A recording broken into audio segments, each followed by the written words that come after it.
Let's talk about curses for a second.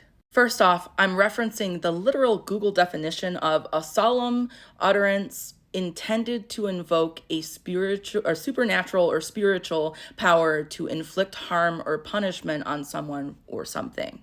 Is it real? Absolutely. And a lot of people, in fact, believe it so strongly that they go cycle after cycle in different lifetimes and generations that they just keep carrying that particular burden. I don't like referencing people as having curses, not because curses don't exist, but because of the fact that we're actually referencing generational trauma. And you could also talk about multi-lifetime trauma.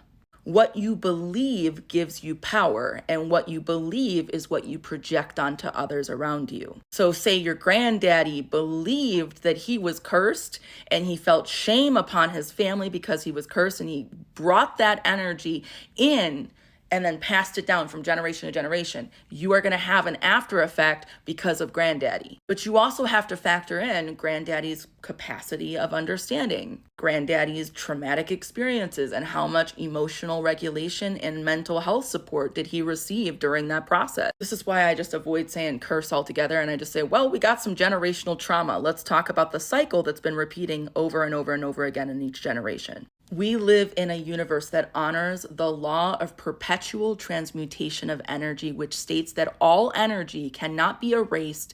It can only be transformed, changed, and shifted.